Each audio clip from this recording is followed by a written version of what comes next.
Ta, ta, ta. Voilà. Et au final, du coup, la tribune a été signée par plus d'un millier de militaires. Si je dis pas de bêtises. Et... Oui, ben de toute façon, c'est ce qui est important à prendre en compte dans le là où beaucoup de médias disaient que ça n'importait pas parce que justement c'était des généraux à la retraite, ce genre de choses. Ce qui est à prendre en compte, c'est comment le fascisme s'introduit dans le milieu militaire, comment plein de fascistes, du coup, s'introduisent dans les milieux militaires et sont totalement dans le courant de l'idéologie qui est passée au travers de cette tribune et totalement pour un putsch, un coup d'État qui, étonnamment, enfin, je les vois mal mettre en place une politique fondamentalement différente que la politique menée par Emmanuel Macron, hein. Mais je suppose que c'est aussi la conséquence normale de ce dont on parle régulièrement, qui est le virement de la fenêtre d'Overton, qui fait que voilà, non seulement le gouvernement met en place des politiques de plus en plus de droite, a un discours de plus en plus de droite et même d'extrême droite, Hmm. mais en plus de ça, les groupes d'extrême droite, du coup, sont là pour essayer de prendre le pouvoir et au travers d'essayer de prendre le pouvoir vont accuser le gouvernement de puisque du coup il faut bien dire qu'ils sont meilleurs au pouvoir que l'actuel gouvernement, accuser le gouvernement de plein de choses différentes alors qu'en vrai c'est étonnant à quel point eux tout ce qu'ils veulent c'est un continuement de ce qui s'accélère déjà aujourd'hui et des politiques qui se mettent en place déjà aujourd'hui. Donc, Ouais. Et c'est ça. Je sais pas si on en a parlé en ces termes, mais du coup, dans tous les cas l'absence de différence qui va pouvoir politique que pourrait représenter de toute façon une gouvernance Marine Le Pen d'une gouvernance Emmanuel Macron. mhm. Tu vois, j'en parle avec plein de gens, avec qui, notamment, enfin plein de gens, j'en parle avec des gens que je croise, là, dès que j'ai l'occasion d'en parler, j'essaye d'en parler. Et t'en as plein qui me disent, ouais, mais de toute façon, si Marine Le Pen, ce sera autrement plus violent. Mais en quoi ce sera autrement plus violent, en fait? Bah, Qu'est-ce qui va se passer d'autrement plus dramatique que ce qui se passe actuellement en France? Alors les gens me disent tout de suite, ouais, bah, fermeture des frontières. Ok, déjà fermeture des frontières sous Marine Le Pen, en fait, j'y crois pas. Déjà parce que la France fait partie de l'Union européenne et qu'il y a un certain nombre de trucs qui vont l'empêcher, en fait, à proprement parler, de fermer les frontières.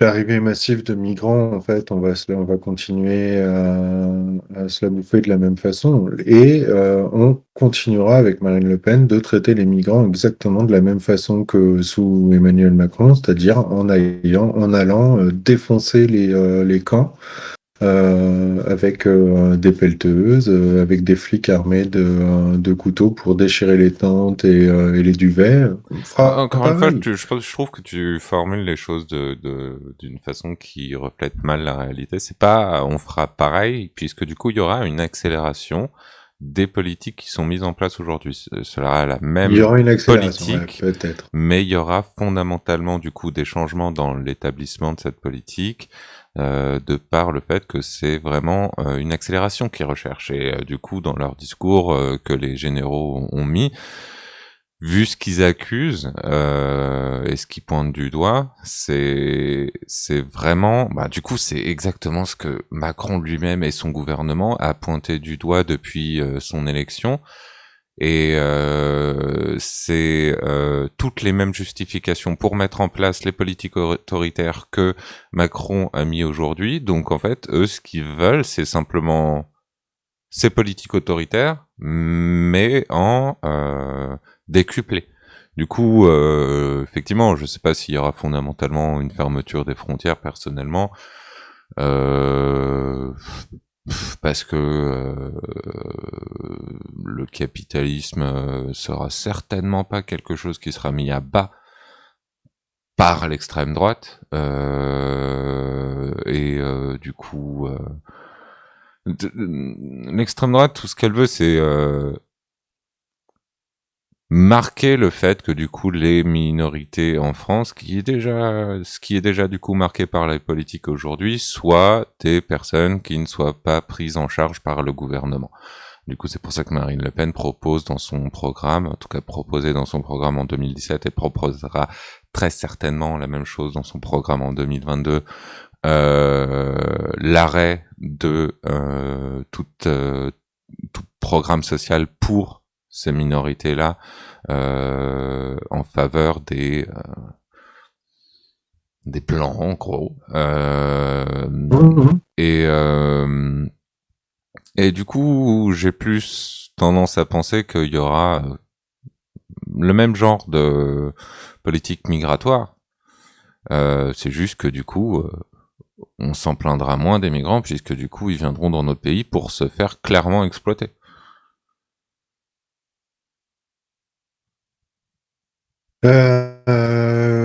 Ouais, non, je crois pas.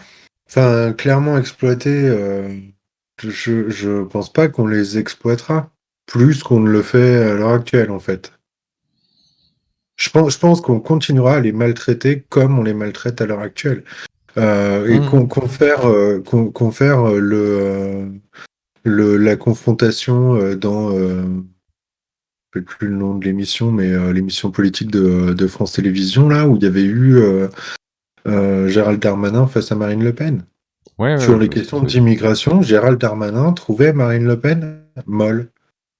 On en est là, si tu veux. En fait, il y a un endroit où Marine Le Pen tente notamment, mais ça fait partie de sa tentative de dédiabolisation depuis longtemps, de se faire passer pour un parti qui est de toute façon réactionnaire, ça c'est acté, il n'y a pas de souci, mais par contre, à tendance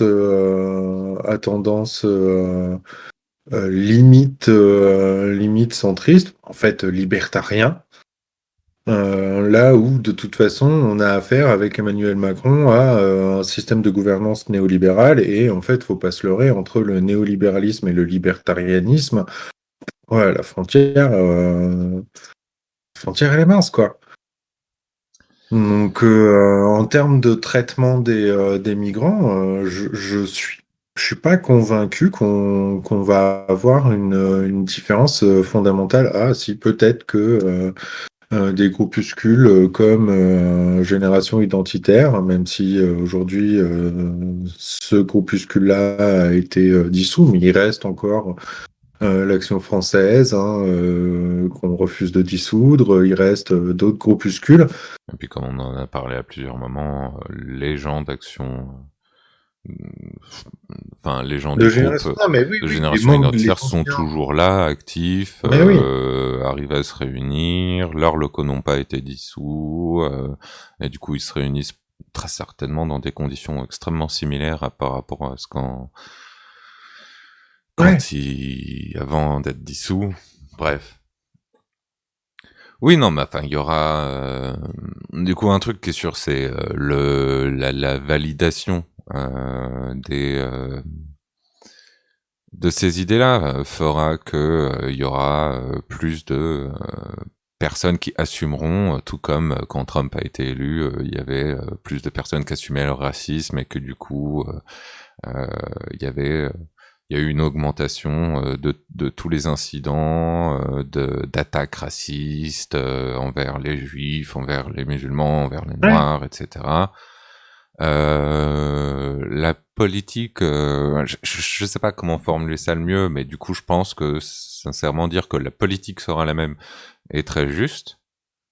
Parce que je vois pas de différence fondamentale entre la politique raciste, autoritarien que Macron nous fait et celle que Marine Le Pen nous propose.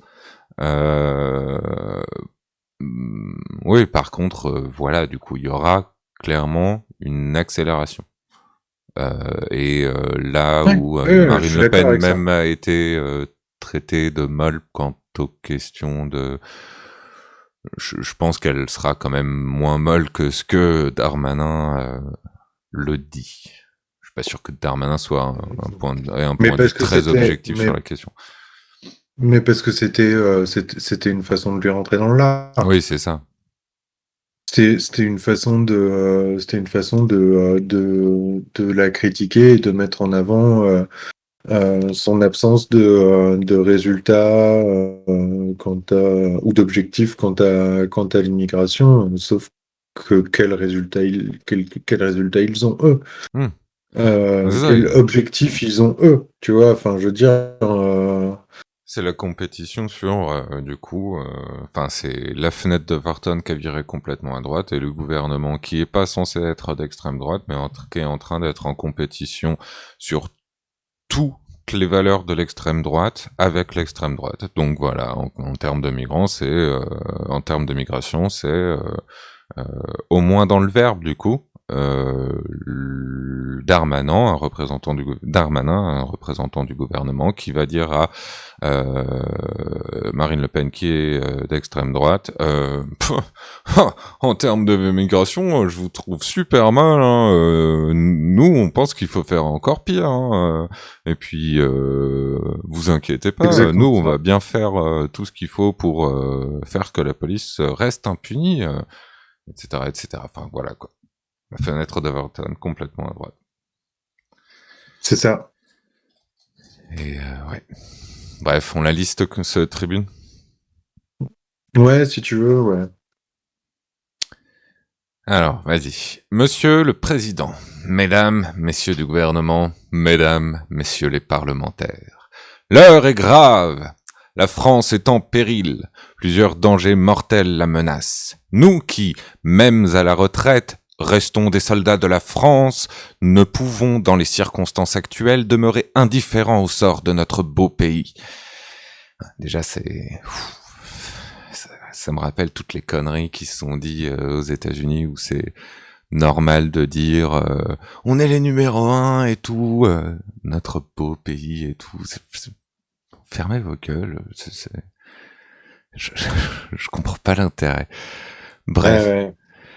Nos drapeaux tricolores ne sont pas simplement un morceau d'étoffe, ils symbolisent la tradition à travers les âges de ceux qui, quelle que soit leur couleur de peau ou leur confession, ont servi la France et ont donné leur vie pour elle.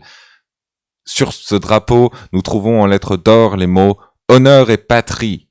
Or, notre patrie aujourd'hui tient dans la dénonciation du délitement qui frappe notre patrie. C'est marrant qu'ils parlent du fait que, quelle que soit leur couleur de peau et leur confession, quand ils s'insurgent contre l'antiracisme juste après. Hmm. Délitement qui, à travers un certain antiracisme, s'affiche dans un seul but. Créer sur notre sol un mal-être, voire une haine entre les communautés. Aujourd'hui, certains parlent de racialisme, d'indigénisme et de théorie décoloniale, mais à travers ces termes, c'est la guerre raciale que veulent ces partisans haineux et fanatiques. Ils maîtrisent notre pays, ses traditions, sa culture et veulent le voir se dissoudre en lui arrachant son passé et son histoire. Ainsi s'en prennent-ils par le J'adore pied. parce que pardon, mais Non, non, c'est vas-y. des mecs qui sont spécialistes de la réécriture de l'histoire, hein, qui Ah, disent ça. mais oui, non, mais... Tu vois, c'est pareil.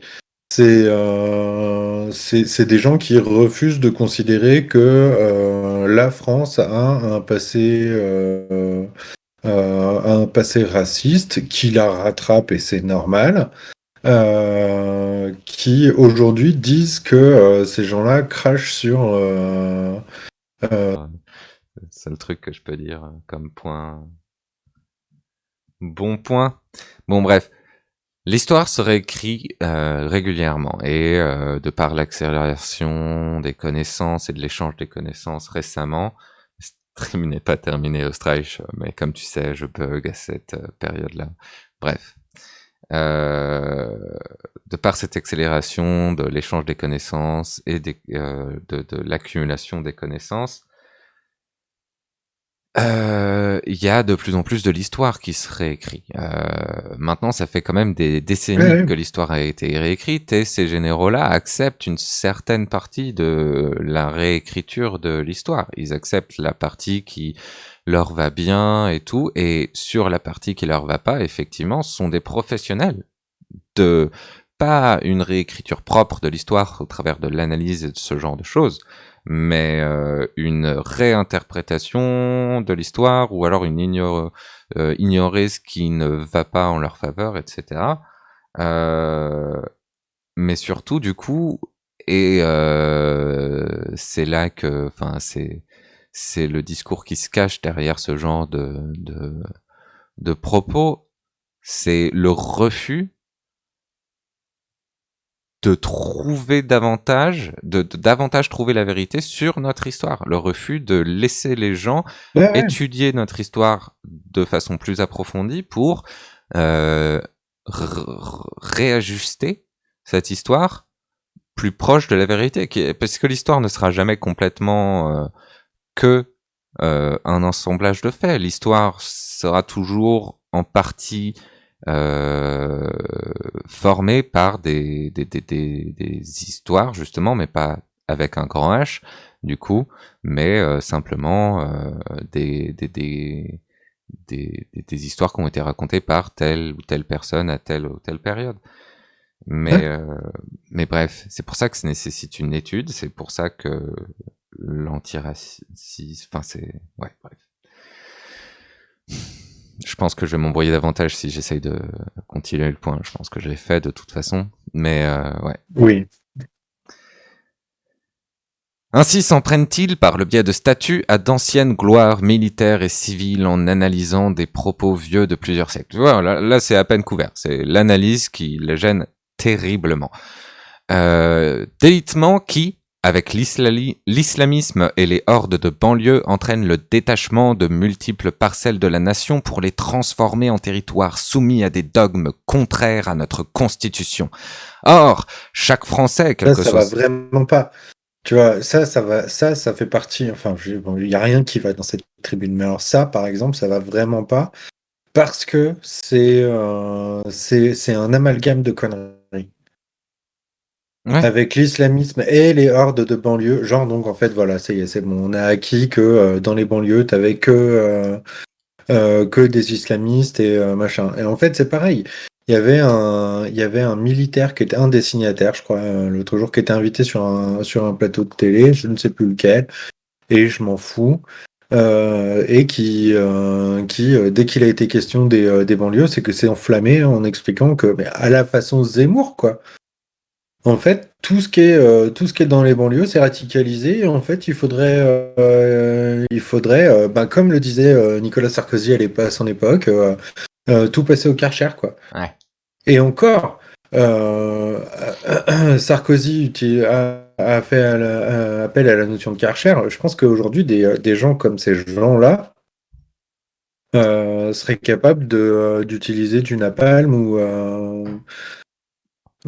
enfin, en tout cas, tu vois, enfin, je veux dire, on est sur un appel à l'épuration. Ah ouais, mais Oh. complètement, complètement. Et de toute façon, c'est effectivement quelque chose qui se justifie par soi-même. C'est pas un discours qui cherche à utiliser quelques faits, quelques quelques faits que ce soit, et en fait, ça utilise des termes qui ont toujours été des termes que l'extrême droite et la droite utilisent pour exprimer une idée qui, qu'elle soit vraie ou fausse, et la plupart du temps c'est faux, va caricaturer tout, raconter une histoire par elle-même. Donc voilà, l'islamisme, paf, pour plein de gens, ça va directement mettre quelque chose dans leur tête et ça va, pour leur bon sens, justifier ce qui est dit. Horde de banlieue, c'est pareil. Banlieue, ça va faire ah oui, non mais là, totalement raison. Et ça se justifie par soi-même, en fait. Il n'y a pas d'explication de comment l'islamisme est problématique. Il n'y a pas d'explication de comment les banlieues sont problématiques. Techniquement entraîne le détachement des multiples parcelles de la nation pour les transformer en territoires soumis à des dogmes contraires à notre constitution. Sauf que en quoi ce discours, il est tenu depuis très longtemps dans notre société, et en quoi ça fait ce genre de choses? Ah, mais non, mais ça ne le fait pas. Exactement. Sauf que combien il y a de journalistes qui vont pousser les gens qui ont ce genre de rhétorique pour comprendre un petit peu plus, et pousser les gens qui ont ce genre de rhétorique pour leur demander, en fait, Avant c'est quoi ça, il y a les combien idées? de journalistes qui ont lu cette tribune et qui se sont dit, en fait, cette tribune est problématique? Quelques-uns, mais c'est vrai qu'il y a pas les réactions qu'il faut, hein. Tu vois, à part Thomas Legrand, qui a été montré par Usul dans Ouvrez les guillemets, là, qui s'est énervé contre un des généraux, là. Concrètement, il y a combien de journalistes qui ont véritablement trouvé cette tribune problématique? A priori, pas beaucoup, parce qu'il y en a pas beaucoup qui en ont vraiment parlé, qui ont fait un travail d'approfondissement, d'explication, de dénonciation de ce que cette tribune était problématique. Ouais.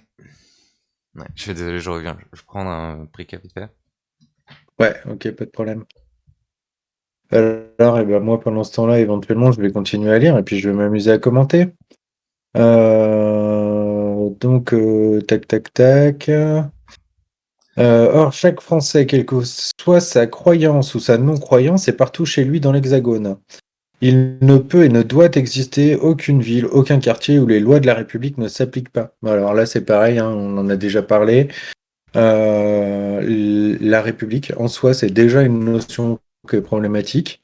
Ne serait-ce que parce que la République est profondément oligarchique, donc signifie l'exploitation des puissants sur le reste de la société. Donc à partir du moment où de toute façon on considère que les Français, quelle que soit leur croyance ou leur non-croyance, peut-être partout chez lui, en fait cette phrase-là devrait venir annuler tout ce qui vient d'être dit avant, déjà. En fait, faut arrêter de déconner 2 secondes. Et encore une fois, derrière, en faire appel à la notion de république pour justifier tout le marasme, toute la merde en fait qu'ils écrivent, c'est débile. Ça, C'est et puis le problème, c'est c'est injuste, le problème, c'est que la loi de la République ne s'applique pas de manière égale en fonction de la ville, du quartier dans lequel tu vis. Non, Donc c'est bah non, quelque tout à chose fait. qui est complètement caché par ce genre de propos. Le problème étant aujourd'hui que effectivement des généraux comme les généraux qui ont signé cette tribune, de manière générale, les gens blancs qui ont un certain privilège dans le monde dans lequel on vit, les politiciens qui font partie des élites et les élites de manière générale font face à une loi qui s'applique au minimum de manière complètement différente que la façon dont elle s'applique pour les minorités, pour d'autres personnes dans ce pays et un peu partout sur la planète. Il y a une différence entre les riches et les pauvres, il y a une différence entre les blancs et les minorités, il y a une différence entre... il y a des différences qu'ils n'avouent pas et qu'ils ignorent en ayant ce genre de propos. Ce qui Ouais, est déjà complètement. abominable en soi. Mais sinon, enfin bah, bref. Délitement car la haine prend le pas sur la fraternité lors de manifestations où le pouvoir utilise les forces de l'ordre comme agents supplétifs et boucs émissaires face à des Français en gilets jaunes exprimant leur désespoir. Ouais, déjà, le pouvoir de la force utilise le pouvoir utilise les forces de l'ordre comme agents supplétifs et boucs émissaires. Pardon ? Donc le pouvoir, donc le Ouais, non, gouvernement actuel, Macron, Darmanin, qui ne fait que des courbettes aux forces de l'ordre, qui ne font que des courbettes aux forces de l'ordre, les utilise comme bouc émissaire. J'aimerais ouais, bien voir en quoi. Parce que justement, face à tous les problèmes auxquels ils ont fait face à des vidéos qui ont été rendues publiques de leurs méfaits, euh, Macron et Darmanin étaient les premiers en ligne pour les défendre. ouais. Et que ce soit face aux gilets jaunes, que ce soit face à des minorités, etc. Et j'aime bien faire le point. La fraternité, c'est le seul truc qui est complètement Ouais, non, inutile dans la oui. devise française, hein. S'il y a vraiment euh, de la liberté et de l'égalité, techniquement, il n'y a pas besoin de fraternité. Mais enfin bref. Non, Ceci, mais on pourra faire un point, un de ces quatre, sur la bêtise de la devise de l'État. ouais. Mais c'est pareil, hein, il n'y a rien qui va à ce niveau-là, hein. Ouais, ouais, non, mais c'est que rhétorique. C'est que rhétorique. C'est pas quelque chose qui. Après, c'est peut-être le principe d'une tribune, je suppose, mais ouais, c'est que rhétorique et c'est propagandiste d'extrême droite et c'est une propagande fasciste, clairement. Oui, mais du coup, c'est ce que Jules disait dans Ouvrez les guillemets. En fait, de toute façon, cette tribune va trouver un écho dans le corps militaire parce que, enfin, du coup, c'est pas lui qui le disait, mais du coup, un des journalistes dont il reprenait un passage, Mm. pardon, quand il passait sur France Culture. Quand tu t'engages dans l'armée, de toute façon, c'est pour défendre une certaine idée de la patrie, de la nation. Du coup, en fait, tu t'engages, tu signes pour des valeurs conservatrices, réactionnaires, voilà. Et en plus, on sait que l'armée a presque ou plus ou moins 40% vote Front National. En fait, voilà, Ouais. ça fait écho à quelque chose effectivement de fascisant, mais en quoi c'est étonnant dans la mesure où de toute façon l'armée est un corps de toute façon profondément réactionnaire. Ouais. On dit pas réactionnaire, on dit traditionnaliste, Pierre. Non, on peut dire réactionnaire. Voilà, je Ouais. t'assure, on peut dire réactionnaire. Non, non, je sais, Ouais, je sais. on pourrait même dire fasciste, mais le truc c'est que c'est toujours pareil. Qu'on- il y a plein de gens qui vont pas vouloir voir le fascisme latent de tous ces trucs-là, comme de la police qui prend de plus en plus de place, de plus en plus de liberté, et de toute façon, on lui laisse cette putain de liberté. Le truc, c'est que il y a des gens auxquels ça fait peur quand tu dis bah ouais bah ça du coup ça a véritablement des accents fascistes parce que tu as des gens qui considèrent que dans tous les cas on a besoin de la police et que la police étant nécessaire il faut éviter de trop y taper dessus parce que sinon on va se retrouver dans une espèce de super merde. Mm. Sauf que ben non, en vrai au bout d'un moment tous ces corps là, que ce soit la police, l'armée, machin, pas fondamentalement contre l'idée qu'on ait ces trucs-là à disposition. Par contre, je pense qu'on peut profondément les réformer pour que ce soit des outils qui soient pertinents dans la société dans laquelle on évolue. Ouais, c'est ça. Et non, mais c'est ça. On aura de toute façon dans quelques sociétés que ce soit besoin de un corps tel que la police. Par contre, c'est comment on interprète ce corps qui est censé être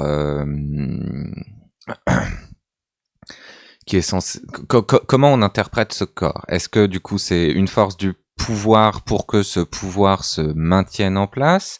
Est-ce que c'est une force qui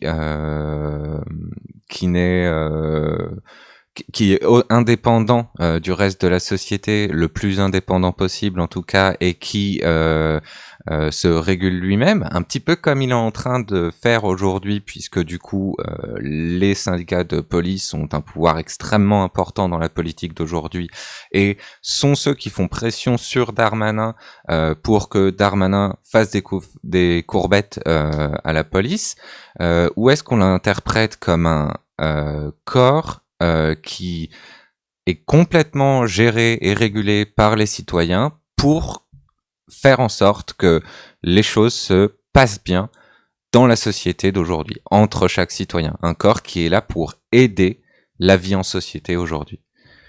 Bah, de toute façon, c'est ça. Aujourd'hui, t'as peur de la police? Bah, c'est qu'il y a un truc qui va pas avec la police. T'as peur de l'armée? C'est qu'il y a un truc qui va pas avec l'armée. Et voilà, tu vois, aujourd'hui, tu arrives dans une gare, tu vois des militaires patrouiller, ils ont tous leur putain de fusil à la main. Et certes, hein, ils ont pas le doigt sur la gâchette, mais dans tous les cas, c'est des mecs armés qui patrouillent dans des gares. Alors, très certainement que une fois de temps en temps, c'est peut-être utile. Le problème, c'est que moi, je suis désolé, hein, à titre personnel, je me sens pas à l'aise. Ça me met pas du tout à l'aise de devoir circuler à côté de gens armés et prêts à intervenir à n'importe quel moment. Ça, et puis de toute façon, c'est... Ces mecs ont des putains d'armes, quoi. Ouais, ouais. S'il leur prend quoi que ce soit, s'il leur passe quoi que ce soit par la tête, en fait, tu vois, tu sais jamais ce qui peut se passer. Dans tous les cas, ils ont des armes à feu et ils se promènent avec à la vue de tout le monde. C'est pas rassurant du tout. Non, Point. ouais, ça, et puis de toute façon, il faut pas passer à côté du point que la présence de ces gens-là est en directe conséquence avec des attaques terroristes qui ont été provoquées, qui ont été provoquées par une certaine politique appliquée par les pays européens et les États-Unis et le Canada sur le Moyen-Orient, l'Afrique, l'Amérique du Sud, une politique de déstabilisation, une politique de néocolonialisme qui crée tellement d'injustices, tellement de morts au Moyen-Orient plus particulièrement, que des groupes radicaux s'y forment et utilisant la radicalité de notre Ouais. gouvernement comme arme de recrutement se renforce. Donc, Ouais. enfin bref. Alors, juste salut Amandine déjà Salut et Amandine. le pouvoir envoie les policiers contre les gilets jaunes. Du coup, les gilets jaunes sont contre la police alors que les gilets jaunes devraient pas être contre la police. C'est ça que les généraux voulaient dire, je pense.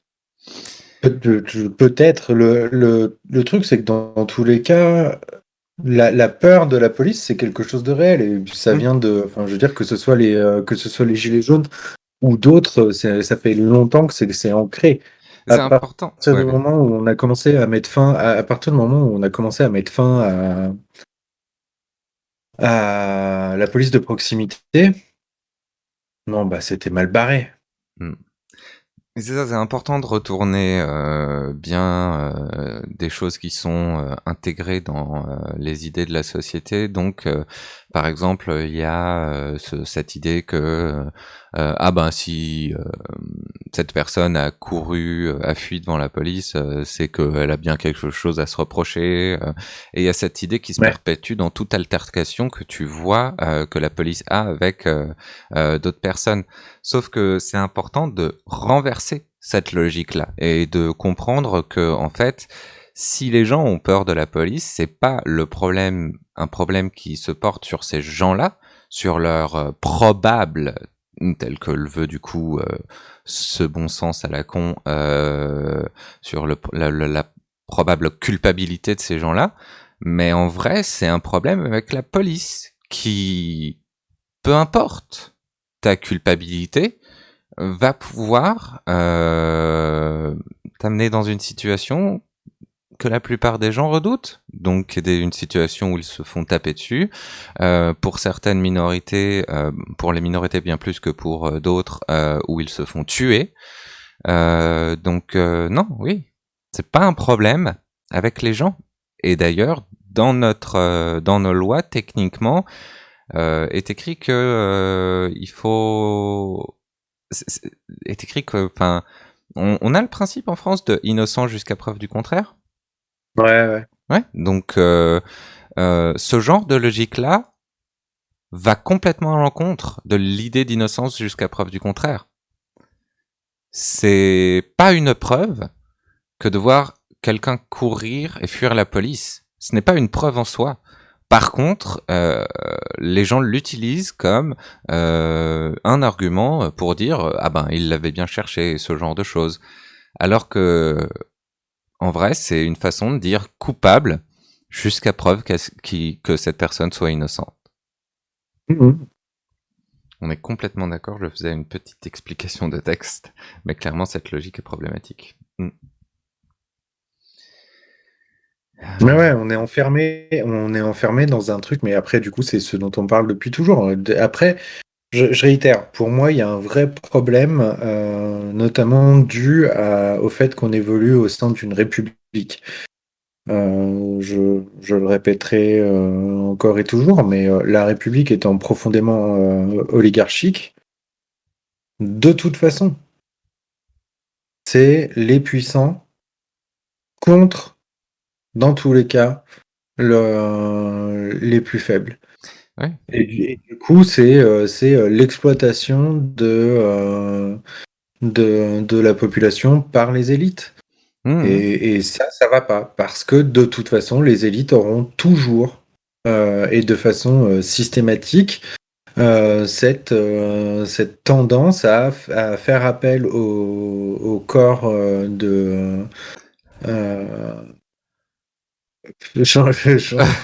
allez, 2022, c'est peut-être un peu court, mais pourquoi pas. Euh, Tu vois, auront toujours tendance à faire appel au corps des forces de l'ordre, que ce soit la police ou l'armée et machin. Enfin, je veux dire, si le gouvernement a mis tant de temps à réagir, c'est bien la preuve que, en soi, de toute façon, ils sont dans cette espèce de bain absolument dégueulasse où ils savent pas comment réagir parce que ils ont besoin de l'armée d'une façon ou d'une autre, et que mieux vaut brosser l'armée dans le sens du poil pour éviter de se la mettre à dos. Mais au bout d'un moment, faut arrêter de déconner. Ouais. Ouais, non, Tout, non. tout dans cette tribune est problématique et appelle à une extrémisation des rapports. C'est pas comme ça qu'on s'en sortira, putain. En fait, c'est pas en continuant à systématiquement polariser euh, la population qu'on arrivera à faire quelque chose. Autant je suis persuadé que ça sert à rien les discours à la con autour de il faut absolument regarder ce qui nous rassemble et arrêter de regarder ce qui nous divise, parce que c'est exactement ce qui mène des abrutis comme Manuel Valls à défendre une laïcité extrêmement problématique, de toute façon tenir des propos qui sont essentiellement racistes, et voilà. Autant au bout d'un moment, je pense en fait, faut avoir un certain nombre de réflexions qui tendent à apaiser les choses. Et peut-être que pour apaiser les choses, faudrait dissoudre l'armée. Tu vois. Peut-être, ou en tout cas, de De toute toute façon, façon, l'armée en elle-même, elle est soluble dans d'autres choses, hein. Je veux dire, c'est exactement comme c'est la ça, police. c'est ça. Il y a des problèmes, il y a des problèmes de formation dans ces deux corps-là. Il y a des problèmes de, de pensée de corps dans ces corps-là. En fait, voilà. En fait, faut bien percevoir que de toute façon, ces deux corps, la police et l'armée, sont des outils. Euh, Hey, salut Lex Calvin. Hey! C'est des outils à disposition de la société et absolument pas c'est absolument pas juste des trucs de répression dégueulasses. Voilà, ça doit pas être des C'est trucs censé, voilà. politisés. Sauf que le problème, c'est que c'est effectivement aujourd'hui très clairement ce que c'est, des outils de défense du pouvoir en place et des outils du coup de répression de tout ce qui met en danger euh, ce pouvoir en place. Explosion. Ouais. Il a en place des trucs pas mal sur sa chaîne où tu peux faire des mettre des je suis nul pour mettre en place ce genre de choses mais tu peux je sais pas si t'as vu mais du coup sur la chaîne de Lex Calvin tu peux cliquer avec tes points de chaîne sur différents mèmes et les faire apparaître sur l'écran, c'est assez drôle. Enfin bref. Ouais. Bon bah du coup après avoir travaillé sur l'intro c'est sur ça qu'il faut que tu travailles, c'était juste pour te dire ça quoi. Ok, parce que du coup, c'est à moi de bosser sur les trucs de ta chaîne. C'est génial. Ouais, au moins pour cette émission c'est notre chaîne. Alors Je bon, vous explique ça ce week-end. Mais oui, on serait ravis. ah bah On en grave, serait ravis. pour faire apparaître des vidéos trigger, ouais, c'est ça. Bon, alors continuons. Ceci alors que des individus infiltrés et encagoulés saccagent des commerces et menacent ces mêmes forces de l'ordre. Pourtant, ces dernières ne font qu'appliquer les directives, parfois contradictoires, données par vous, gouvernants. Les périls montent, la violence s'accroît de jour en jour. Qui aurait prédit il y a 10 ans qu'un professeur serait un jour décapité à la sortie de son collège? Or, nous, serviteurs de la nation, qui avons toujours été prêts à mettre notre peau au bout de notre engagement, comme l'exigeait notre état militaire, ne pouvons être devant de tels agissements des spectateurs passifs. Et donc c'est là que qu'il commence à mettre en place l'idée que effectivement ils se doivent, c'est au-delà de leur velléité, ils se doivent, c'est un devoir pour eux d'agir et d'éventuellement du coup prendre le pouvoir, c'est pas dit comme ça, mais d'éventuellement clairement faire un coup pour mettre en place, pour virer l'actuelle politique et mettre en place leur propre politique parce que la société c'est trop le bordel et que c'est leur devoir de faire changer les choses. Et c'est là où il était très juste le journaliste en essayant d'expliquer que l'armée c'est pas un pouvoir qui se met au-dessus des citoyens, C'était c'est Thomas un Legrand Thomas Legrand. C'est un qui a pouvoir rappelé au qui est mec que, en censé gros, ça être n'était un canon. Ce mec n'était qu'un canon, quoi. En fait, c'est un ouais canon qui on j'aime appuie dessus quand on a besoin, mais sinon il ferme sa gueule, en fait. ouais. Et il a raison. Hmm, Je veux dire, mais il du a coup, c'est tout complètement ce qu'on raison. vient c'est tout ce qu'on vient de dire. Et si ça marche pas, je réitère, hein, en fait, l'armée est complètement soluble dans autre chose. Voilà.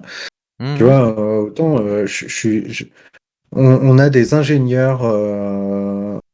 Je sais pas ce que ça représente en termes de pourcentage du corps militaire, mais je sais qu'on a des ingénieurs du génie civil, donc des gens euh, qui sont spécialisés dans la construction, dans la réparation, même. Voilà. En fait, tout ça pourrait aussi les former à intervenir, parce que normalement, le but de l'armée, c'est avant tout d'intervenir sur des terrains étrangers. Mais on pourrait les former à intervenir sur le territoire français. oui, mais sur le territoire français, Pierre, on sait bien que l'infrastructure est de toute façon tellement au top des normes actuelles qu'il y a absolument rien besoin de faire. Ouais. Ouais. Ouais, c'est pour ça que ne serait-ce qu'à Lyon, le pont de l'Île-Barbe est fermé depuis des mois. C'est pour ça Voilà. que l'autre jour, bon, alors bon, le mec l'a un peu cherché, mais il y a un 32 tonnes, je crois, qui est passé sur un pont qui était réservé aux 3 tonnes 5. Le tablier du pont s'est affaissé de 10 ou 15 centimètres, fragilisant du coup de fait toute la structure du machin. Donc il y a un deuxième pont qui est fermé pour une durée indéterminée et voilà. Hmm. Donc, en fait, les infrastructures sont pourries. On regarde les routes de Vienne, regarde la plupart des routes Hmm. de la région, du Non, non, mais département de l'Île. dois-je préciser que c'était ironique? Bien sûr que les infrastructures sont Oui, mais pourries. ça m'énerve. Ok. Peut-être que c'est ironique, mais dans tous les cas, ça m'énerve. Non, non, mais Et enfin, je lis le commentaire d'Amandine, du coup, histoire de retomber en pression. Cette tribune est tout climat sécuritaire et super flippant. Ouais, ouais, ça va vachement m'aider à retomber en pression, tiens. Je me suis retrouvé face à des commentaires Facebook qui me traitaient de naïf, de bisounours, car je disais que cette tribune c'était n'importe quoi et que j'allais mourir dans quelques mois car la guerre civile arrive. oui, parce Ouais, que c'était pas d'ailleurs, le bon commentaire pour retomber en pression, vraiment pas.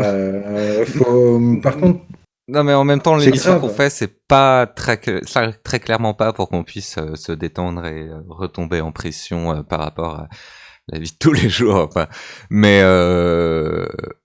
il y a un truc qui ressort dans ce commentaire et qui est important à pointer du doigt.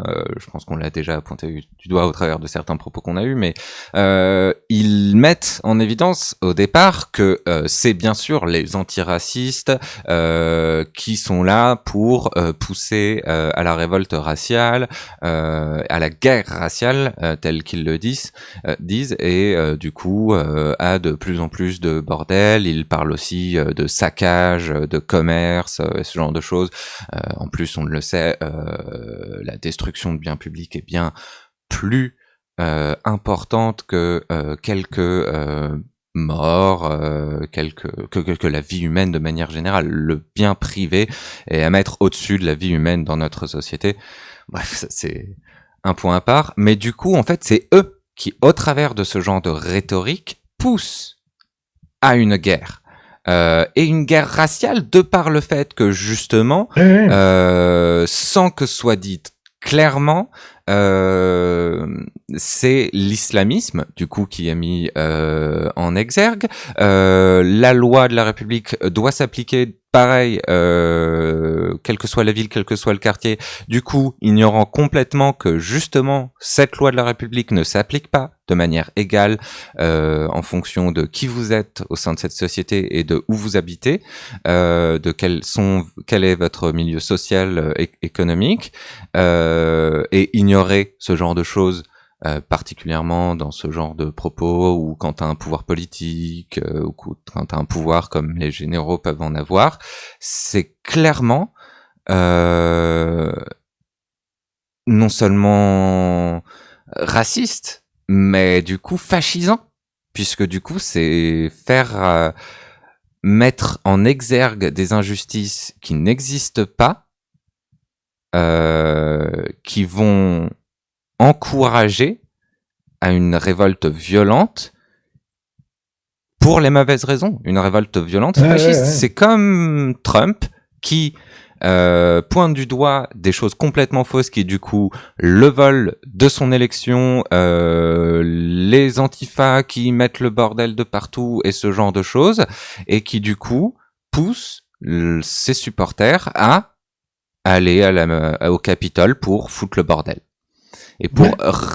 pour utiliser, tel qu'il le disait, pour utiliser leur droit de citoyen de se faire entendre et ce genre de choses. Oui, non, ils ont pas le droit de se faire entendre par la Bah, du force. coup, C'est même, pas le droit mais de. du coup, regarde l'action, regarde le truc de l'action française là. C'était quoi? C'était le siège de la région. Merde, je sais plus. Je crois que c'était à Toulouse. Le truc de avec Carole Delga. Carole Delga qui avait fini par dire de la merde en réponse à. Alors, tac, tac, tac. Carole Delga, socialiste. Et elle est actuellement présidente du Conseil régional d'Occitanie. L'action française avait tenté de pénétrer dans le truc et au final, enfin, je veux dire, t'avais bien, tu vois, c'était les mêmes logiques. La défense de l'action française derrière, c'était de dire, en fait, les ennemis, c'est eux parce que islamo-gauchistes, parce que alors attends, que j'ai là, le problème de l'armée, c'est le chômage. Les personnes sans éducation universitaire préfèrent partir dans l'armée que de faire un petit taf ou être au chômage. Sinon, salut. Salut. Effectivement, Salut. salut. Oui, ben, Euh, c'est aussi un des problèmes où clairement, du coup, le journaliste le pointe du doigt et il y a une certaine vérité au fait que du coup, quand tu t'intègres dans l'armée, c'est généralement que tu défends des valeurs traditionnalistes qui sont des valeurs proches, des valeurs qui sont étayées dans cette tribune et tout ça. Malgré tout, l'armée se fait aussi un corps de propagande lui-même et, et pousse d'autant plus les gens vers ce genre de valeurs, de par les Mhm. gens qui sont autour de toi, mais de par la structure de pouvoir qu'il y a au sein de l'armée, l'extrême discipline qui est demandée, la mise en valeur au sein de l'armée de tous les aspects français de la République, du coup, du drapeau. D'ailleurs, on peut vite fait en parler, cette défense du drapeau comme quelque chose de plus qu'un drapeau.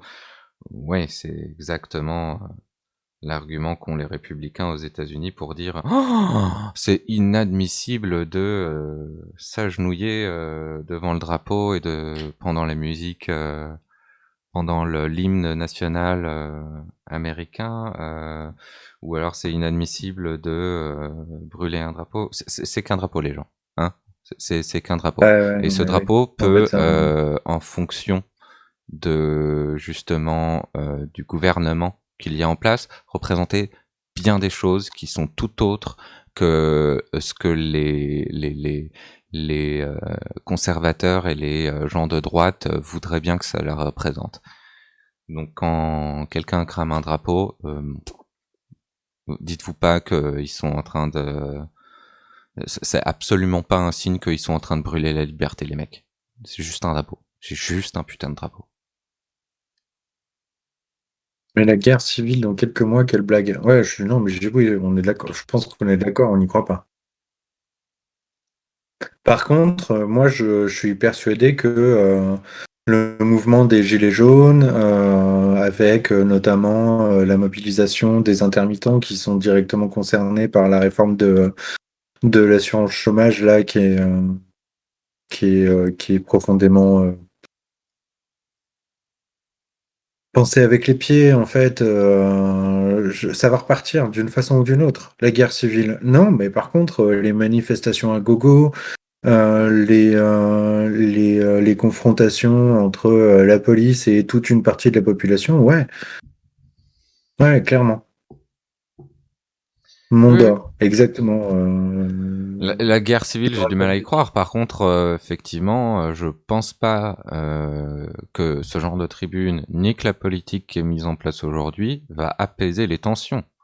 Euh, Déjà, ne va pas régler les problèmes. Donc, à ce niveau-là, peu de chances d'apaiser les tensions qui sont créées en grande partie de par ce que vivent les gens au jour le jour. Mais en plus de ça, ne pas ne pas répondre avec ce souci d'apaiser les tensions et du coup ne pas répondre avec ce qui va permettre de arrêter ces mouvements sociaux, ces soulèvements, on peut appeler ça, pour plus de justice, plus de plein de choses à vrai dire, parce que quand même tout mouvement social c'est complexe et plein de gens demandent différentes choses. Ah, c'est ça, en soi, le mouvement des Gilets jaunes, c'est un mouvement hétéroclite. Il y a tout et n'importe quoi, et dedans, tu retrouves des gens d'extrême gauche, comme des gens d'extrême droite, comme des gens du centre. Tu retrouves tous les gens qui se retrouvent pas dans la Dans la société qui politique leur est actuelle. proposée, Ouais, c'est voilà. tout. Ouais. Dans la politique actuelle, ouais. Et le problème, du coup, c'est quand tu as de toute façon une politique néolibérale qui ne s'adresse à personne. euh, Ouais, j'ai eu une permission de sortie juste pour le stream. J'ai déjà fait la blague tout à l'heure. Mais, mais oui, oui, de toute façon, en fait, quelque part, c'est un excellent moyen de mettre tout le monde d'accord. En fait, c'est continuer d'ostraciser les pauvres. Et la réforme, en ça, la réforme du chômage qui est en train de, enfin, qui va pointer le bout de son nez au 1er juillet, là, elle a ça de cool. Elle va encore accentuer la paupérisation de la société. Donc, on aura toujours plus de pauvres. Donc, on aura toujours plus de mécontents. Ouais, ouais. Et plus on aura de mécontents, et plus ça va, plus t'auras de gens dans la rue. Mm. Mais Collier dit les stades sont bien plus divisés. La guerre civile arrivera dans quelques années si rien ne change. En fait, c'est ça le truc. Si rien ne change, dans tous les cas, effectivement, on fait face à ce genre de troubles. Et il y a des signations annonciateurs, parce qu'on n'est pas le seul pays concerné par ce genre de troubles. Il y a des signes annonciateurs de ça aux États-Unis avec l'attaque du Capitole. Et le problème, c'est que derrière, rien ne change. Du coup, il y a un soulèvement des politiques qui s'insurgent contre ce genre de choses, mais qui n'appliquent aucune nouvelle politique, qui du coup, ça ne fait qu'encourager davantage de ce genre de soulèvement. Toujours là? Oui. ouais, je suis toujours là, t'inquiète. Non, du coup, je revenais sur le commentaire sur les States, ça sont bien plus divisés. Mais le problème, en fait, Dans c'est les States, ouais, je vois. que la France est divisée aussi. Enfin, je veux dire, on est même complètement éclaté là. Ouais, c'est ça. En France, on arrive aussi à cet endroit où tu as clairement des gens qui ont arrêté de se parler parce que justement, en fait, irréconciliables sur des questions sociétales. Donc, Mais je pense qu'effectivement, enfin, il y a des niveaux différents, mais nombre de pays aujourd'hui sur cette planète se retrouvent dans la même mécanique que celle qu'on voit aux États-Unis, et du coup, je mettrais la France dans ces pays-là. La mécanique est la même. Aux États-Unis, c'est encore plus, disons, avancé, mais la mécanique est la même, et du coup, si rien ne change fondamentalement, il y a un point de rupture qu'on va atteindre, et il y aura du coup cette, peut-être pas guerre civile, mais en tout cas rébellion, ce point de rupture sera vraiment une violence qui naîtra dans la société. Et puis d'ailleurs, on la voit déjà naître dans la société, cette violence. C'est juste pas aujourd'hui quelque chose qui peut être appelé une rébellion ou une guerre civile. Mais bref. Je continue. ouais, vas-y, continuons. Comme ça, on termine cette putain de tribune. Ainsi, ceux qui dirigent notre pays doivent impérativement trouver le courage nécessaire à l'éradication de ces dangers. Pour cela, il suffit souvent d'appliquer sans faiblesse des lois qui existent déjà. N'oubliez pas que, comme nous, une grande majorité de nos concitoyens est excédée par vos louvoiements et vos silences coupables. Mais bien sûr, c'est ça qu'ils font. Comme le disait le cardinal Mercier, primat de Belgique, quand la prudence est partout, le courage n'est nulle part. Alors, mesdames, messieurs, assez... Le cardinal Mercier qui a officié au début du XXe siècle, hein. Bien toujours citer des gens qui n'ont rien à voir avec la situation et qui sortent enfin, je veux dire, tu vois, c'est complètement sorti de son contexte. Non, Bien, je suis... c'est, Non, enfin... ça n'a pas de sens. Ce qui est dit avant, de toute façon, c'est non, c'est faux. Oui, non, mais oui. Les lois qui existent déjà sont pas appliquées sans faiblesse. Le problème aujourd'hui, c'est que justement, il y a des choses qui sortent du cadre des lois qui sont appliquées. Donc, par exemple, quand on parle de la police par la police, éventuellement, oui, effectivement, il y a une faiblesse d'application des lois par rapport à tenir comme responsables les officiers de police qui commettent des crimes. Par contre, en termes de justement réprimer tous les crimes qui se passent dans la société, il y a zéro faiblesse à ce niveau-là. Au contraire, des choses qui ne sont pas des crimes sont réprimées au jour le jour parce que c'est des choses qui sont pointées du doigt comme islamo-gauchisme, comme séparatiste et ce genre de choses. Enfin bref. Alors, mesdames, messieurs, assez d'aternoiements, l'heure est grave, le travail est colossal. Ne perdez pas de temps et sachez que nous sommes disposés à soutenir les politiques qui prendront en considération la sauvegarde de la nation. Par contre, si rien n'est entrepris, le laxisme continuera à se répandre inexorablement dans les sociétés, provoquant en finale une explosion et l'intervention de nos camarades d'actes. Comment ça se prononce? D'active. D'active. Ah ouais, non, il y a une tache sur mon écran et je voyais un J. Bref, d'active. Non, c'est d'active. En fait, c'est l'armée active. C'est Hmm. du coup tous les militaires en service actuellement, qui eux, du coup, sont normalement contraints à un droit de réserve. Ils n'ont pas le droit de s'exprimer. Ouais. Provoquant au final une explosion et l'intervention de nos camarades d'actifs dans une mission périlleuse de protection de nos valeurs civilisationnelles et de sauvegarde de nos compatriotes sur le territoire national. Ça faisait longtemps, ça, cette idée de civilisation, que du coup, les valeurs de la République sont des valeurs fondamentalement civilisationnelles. Toute autre valeur qui nous vient d'un autre pays ne sont pas des valeurs civilisationnelles, ce sont des valeurs anarchiques, ce sont des valeurs barbares, en gros, etc., etc. Nous, on est mieux que tout le monde, de toute façon. On le voit, il n'est plus temps de tergiverser, sinon demain la guerre civile mettra un terme à ce chaos croissant, et les morts dont vous porterez la responsabilité se compteront par milliers. Sauf que si vous intervenez, bande de connards, le nombre de morts, effectivement, se comptera par milliers, oui. Est-ce que c'est le problème d'un renversement de pouvoir par un corps militaire généralement? Des morts par milliers. On le voit en Amérique du Sud, là où il y a eu des coups d'État par les militaires. Ça s'est rarement accompagné d'une acceptation pacifique de ce nouveau gouvernement.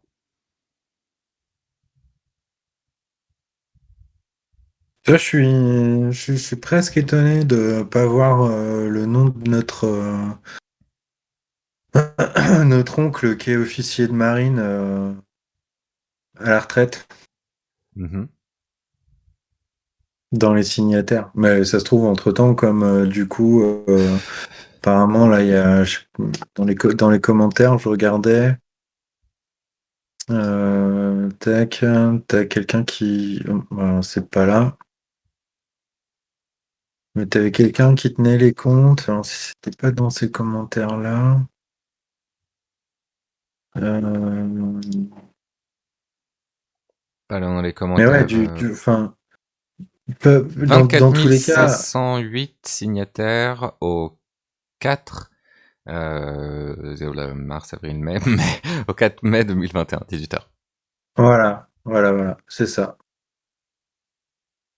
Donc hier à 18h, quasiment 25 000 signataires, cette putain de pétition. La question du coup, enfin de pétition de tribune, toute la question est de savoir le troisième empire. Le troisième empire. C'est-à-dire, j'ai pas la référence là. Non, je vois pas quel est le deuxième.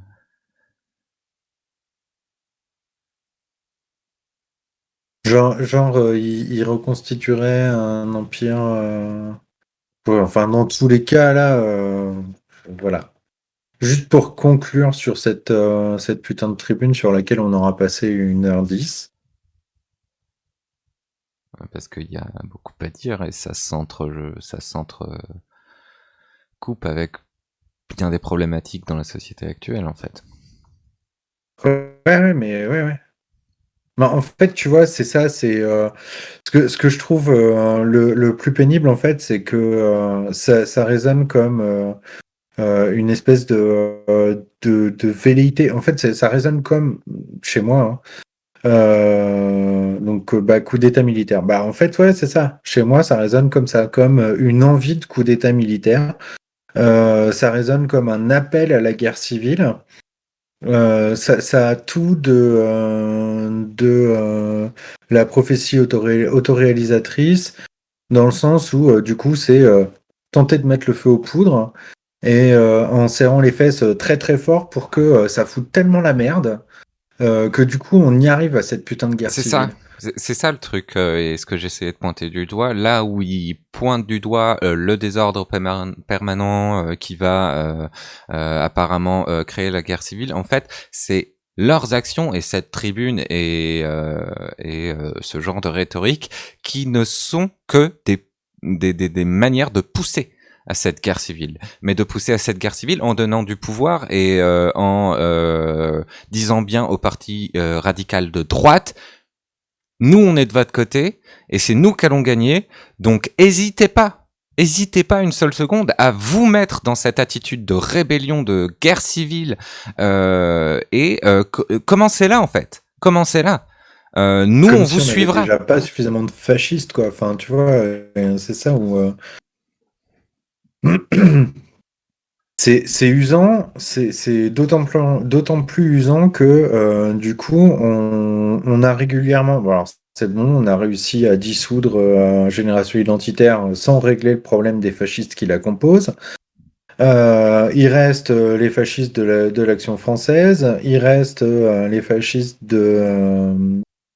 bon, ça va être pareil, j'ai zappé le nom, mais il suffit de faire un tour sur les sites Antifa pour trouver des listings, pardon, entiers d'associations qui sont problématiques. Même si Génération Identitaire a été dissous à Lyon, on a des problèmes on a encore des problèmes avec les FAF, rien qu'à Lyon. Et c'est sûr que dans d'autres endroits, c'est pareil. Donc, mais je repense à la librairie anarchiste qui s'était fait, dont les vitrines avaient été défoncées par les FAF il y a quoi, il y a 2 mois, Mm. alors qu'ils Qui étaient s'en en allait pleine en faisant des distribution signes nazis. dans les rues. Ah non, mais c'est Ouais, hallucinant, tu vois. ouais, ouais, ouais. C'est hallucinant. Et pendant Déjà, en fait, il y a ce truc où du coup, déjà, il se cache pas. Et la police, en fait, pendant ce temps-là, elle fait quoi? Bah, elle intervient pas. Il y a un vrai problème. ouais. Le problème, c'est que c'est important à pointer du doigt que c'est justement au travers de supports au sein des militaires, au sein des politiciens, que ce genre de mouvement violent, alors c'est soit d'abord au travers de la capacité des politiciens, de la police et des militaires à ne rien dire ou à laisser ces crimes impunis, que ce genre de mouvement fasciste peut naître et continuer à perpétrer des crimes violents de cette nature-là. Mais c'est en plus de ça, au travers de leur soutien et de leurs aides, que ils vont réussir à commettre des crimes de plus en plus violents et de plus en plus graves. Donc l'attaque du Capitole aux États-Unis s'est faite par le soutien de policiers qui ont clairement laissé entrer les insurrectionnistes, par le soutien de politiciens qui ont clairement laissé entrer les insurrectionnistes. J'ai une vidéo là que je peux rapidement montrer où il y a un politicien qui ouvre la porte à plusieurs insurrectionnistes. Ce républicain est enfin poursuivi en justice. Il est toujours en action, hein, mais ce politicien républicain est enfin poursuivi en justice pour ses actions. Je montre la vidéo ou Alors ouais, montre la vidéo si tu veux, mais juste je vais répondre à Kojira avec la dissolution de ce genre de groupe, ça fait que renforcer leurs idées de censure. Oui, et en fait c'est pour ça que, outre la dissolution, il faut poursuivre ces gens-là. en justice? Ouais, c'est ça. C'est la dissolution du groupe, en fait, ça suffit pas. C'est pas juste dire tiens, votre association c'est de la merde, vous avez plus le droit d'utiliser l'assaut. Non, non, il faut poursuivre ces gens-là. Mais il y a un point que effectivement on a déjà fait, qui est dans ce que dit Kojira. C'est sauf que du coup nous on va plus loin. C'est-à-dire que oui, effectivement, de par la simple dissolution du groupe, ça va être un outil rhétorique pour radicaliser davantage de personnes et pour renforcer la rhétorique de victimisation qu'ont ces personnes-là, qui va permettre de recruter davantage et de radicaliser davantage. Mais c'est là où, en fait, il y a des crimes qui ont été commis et il faut pas simplement faire une dissolution du groupe, mais aussi non seulement passer par punir les crimes qui ont été commis, Mais en plus de ça, faire un vrai système éducatif qui informe les gens sur qu'est-ce que ces groupes font dans notre société, qu'est-ce qu'est le fascisme, en quoi ces groupes-là sont fascistes, quel est le rapprochement idéologique entre ces groupes-là et le fascisme qui a existé au travers de l'histoire, etc., etc. C'est effectivement un outil de radicalisation que la rhétorique de on a été dissous, c'est une injustice et ce genre de choses. Mais le problème, c'est pas la dissolution du groupe, le problème, c'est le manque davantage de répercussions et de politique et de choses qui soient mises en place pour contrer ces groupes-là et la rhétorique de ces groupes-là. Ouais. Les poursuivre, ça va juste en faire des martyrs. Les poursuivre en justice, je suis pas d'accord, ça n'en fait pas des martyrs.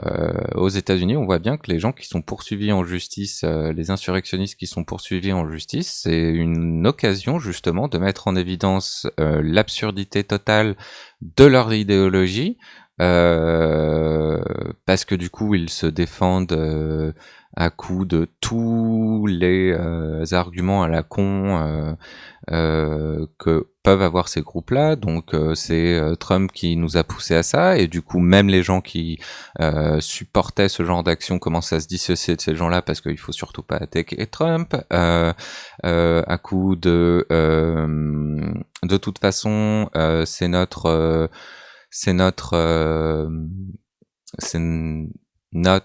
droit de citoyen que d'agir ainsi, et là du coup les gens se dissocient d'actions violentes. Il y a une grande face à l'attaque du Capitole, les gens se sont facilement dissociés de ce genre de groupe et de ce genre de personnes, parce que les gens de manière générale dans la société aiment pas trop le désordre, et même si du coup ils sont pas forcément capables de détecter ce qui va et ce qui ne va pas, et du coup de certains attraits défendre des idéologies qui créent ce désordre-là, quand ils sont mis face à la violence, ils vont plus avoir tendance à se dissocier. Par contre, le manque de conséquences pour certains des insurrectionnistes, ça, c'est quelque chose qui renforce le pouvoir de ces insurrectionnistes. Comme Mr. H, que la prison a juste rendu plus populaire. C'est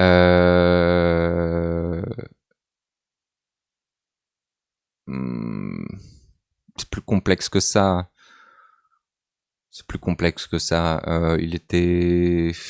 Il s'est construit une popularité bien après. Il était même pas des masses populaires avant d'entrer en prison. Il a pas été très populaire pendant sa peine de prison. Et en sortant et en publiant son bouquin, et là, en prenant du pouvoir, c'est là qu'il est devenu vraiment populaire. La prison l'a pas rendu populaire. Il était inconnu avant sa prison. Il était inconnu pendant sa peine de prison. Enfin bref, regardons la vidéo de ce républicain qui... Je vais remplir ma gourde parce qu'il faut que je boive. D'accord.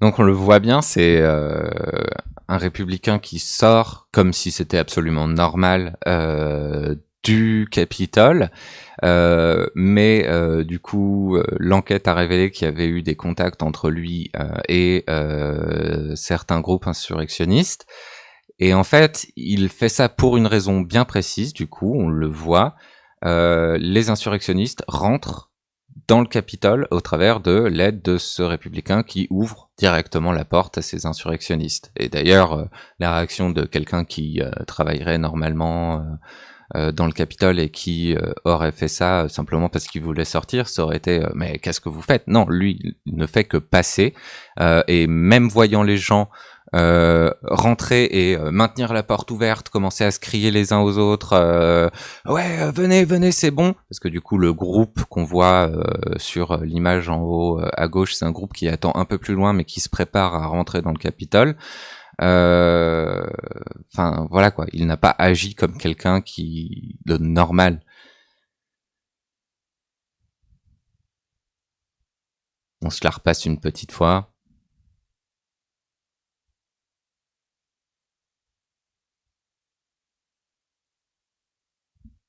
Hop. Enfin bref. C'est la capitale des États-Unis. Oui, c'est la capitale des États-Unis. C'est en Oregon. Non, c'est pas en Oregon. Non, non, c'est pas en Oregon. C'est le républicain qui est d'Oregon. C'est un représentant républicain qui vient de l'Oregon. Mais sinon, c'était le Capitole des États-Unis. C'était des images de l'insurrection du Capitole aux États-Unis. C'est super. Ouais. Ouais. Bon, tu tiendrais pas. Je vais me chercher un café. Tu meublerais pas? Ouais, ouais, si tu veux. On va parler d'autre chose. On va parler d'autre chose. On va passer sur un sujet plus léger, peut-être. Ok. Oh, dommage. Je vais parler de la légalisation du cannabis. C'est pas mal, la légalisation du cannabis. Je crois, si je dis pas de bêtises, c'est en débat aujourd'hui, là. En tout cas, il y a une... Tac, tac, tac. Il y a un rapport qui a été publié aujourd'hui qui propose de légaliser le cannabis pour reprendre le contrôle face aux trafiquants. Oh, attention, c'est un article de LCI. Comment est-ce que je peux le partager? Je peux pas le partager, en fait. Parce que c'est Jean qui a le contrôle sur tout. Pas, mais je suis pour la légalisation. Bah oui. Bah, c'est bien. C'est une bonne chose, je pense. En fait, on en avait déjà parlé, je crois, la semaine dernière ou vendredi, mais il y a ce truc où aujourd'hui, on a criminalisé l'ensemble des, euh, des acteurs de la vente de cannabis, enfin, en fait, les consommateurs, les vendeurs, les fournisseurs. Le problème, c'est que du coup, il y a clairement des études qui démontrent que la qualité des produits qui sont dispensés va décroissante, que la quantité de THC augmente et c'est pas forcément un bon signe. Et que du coup, le fait que l'État arrête de criminaliser pour reprendre la main sur le truc, ça réglera pas forcément l'ensemble des problèmes. Mais ça permettrait de reprendre le contrôle sur une bonne partie de la distribution et donc du coup de la production. Et donc d'avoir des produits qui seraient dans tous les cas plus sains et certifiés et je trouve ça con de laisser 100% des revenus du cannabis aux gangs et à la mafia. Bah, c'est ça. Après, du coup, c'est ça le problème avec le cannabis, c'est que tu prends le Canada qui a légalisé, ça n'a pas réussi. Et je veux pas dire de bêtises, mais la Hollande a le même problème. Ils ont légalisé, mais ils n'ont pas réussi à mettre un terme comment aux filières d'approvisionnement illégal. Le, le truc, c'est qu'à tout le moins, ça permet d'avoir des produits contrôlés qui sont facilement trouvables, qui permettent à des gens qui n'ont pas forcément envie de sortir du cadre, de rester dans le cadre dans lequel ils ont, dans un cadre sain et serein. Enfin, sain, c'est vite dit, mais en tout cas serein. Et ça permet à l'État de se consacrer plus, du coup, à démonter des gangs et des mafias et des filières d'approvisionnement, voilà, plutôt que de chercher à criminaliser les consommateurs. Ok, Et ça, c'est... pour me corriger, si, il avait raison, c'est bien l'Oregon. Et du coup, c'était une attaque Ouais, qui hein, s'est c'était passée quand même bien en... marqué. Ouais, ouais, ouais. Capitale de l'Oregon. Ouais, j'ai vérifié, carrément. Bah, non seulement sur la vidéo, et puis après, du coup, j'ai tiré un article, plusieurs articles. Effectivement, c'est le Capitole de l'État de l'Oregon. Voilà. C'est ça. Alors, en Excusez-moi bien. Hollande, le problème, c'est que la consommation est trop régulée. Euh, En quoi elle est trop régulée, en Hollande? Parce que Qu'est-ce que ça veut dire que la consommation soit régulée? C'est-à-dire que les gens doivent fumer que dans des endroits. C'est vrai qu'en Hollande, t'as pas le droit techniquement. Je sais pas si t'as pas le droit, mais c'est pas forcément bien vu. En tout cas, de ce qu'on m'a dit, les gens fument plus particulièrement dans les lieux qui sont désignés à cet endroit ou chez eux. Ça se voit rarement dans les rues. Après, je sais pas dans quelle mesure la consommation en elle-même est régulée en Hollande. Si on légalise le, si on ouais, mais tu légalise, vois, en soi, le fait qu'il y ait des lieux de consommation et que tu puisses consommer chez toi, en soi, moi, ça me gêne pas. Que t'aies pas le droit de consommer dans la rue, je trouve pas ça forcément hyper problématique. non, non, je vais pas personnellement donner C'est, mon avis sur la c'est question, je comme, pense. voilà. C'est comme quand tu vas au bar, en fait. Hmm. Tu vois, tu as envie de te mettre une race au bar, bah tu vas te mettre une race au bar et point barre, quoi. Hmm. Bah d'ailleurs, c'est pas techniquement interdit de se promener avec de l'alcool ouvert. Mais si on légalise, les policiers vont faire quoi? Les 10 000 nouveaux vont être au chaume du. C'est un peu ça le problème de faire. Ou pas, parce que du coup, en fait, on peut leur demander de faire autre chose. On peut, sauf que de par la Manger façon dans dont la on rue est utilise, très mal vu au Japon. On ah, devrait tellement s'inspirer du Japon. intéressant. De par la façon dont on utilise les policiers aujourd'hui, et si on ne change pas la façon dont on utilise les policiers et que effectivement, malgré tout, on légalise, ben c'est ça le truc.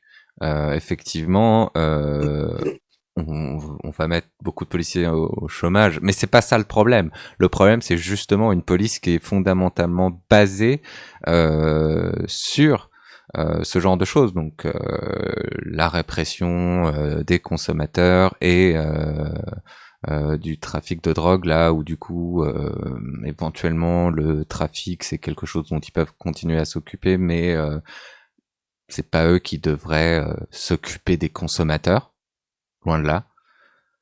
Boire de Mhm. l'alcool dans la rue est interdit dans certains États aux États-Unis.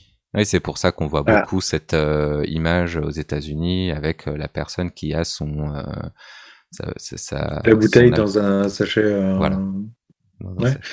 sachet. En même temps, l'état d'ivresse sur la voie publique en France est interdite, hein. Je me Du rappelle, j'ai eu coup, une c'est. confrontation avec un flic où je me suis fait contrôler. Après, c'était la nuit, donc c'est peut-être différent en fonction de si c'est la nuit ou le jour, mais il m'avait très clairement expliqué que j'avais de la chance que ma bouteille soit fermée.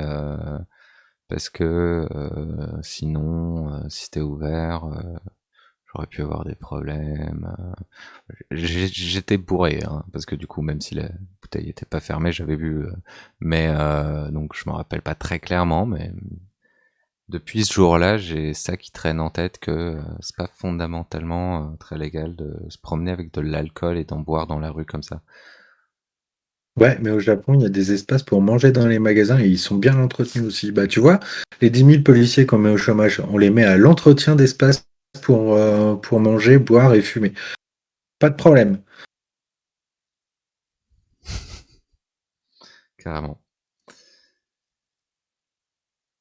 Non, et puis quand bien même on les vire pas, en fait, on les transforme en policiers de proximité. Je veux Exactement. dire, là où ils n'auront pas à faire de la répression, mais plus de l'accompagnement. Et, euh, et si jamais ils tombent sur quelqu'un qui sera bourré, et ben, en fait, plutôt que de l'envoyer en tôle, ils pourront peut-être faire en sorte que la personne rentre chez elle sans problème. Mmh.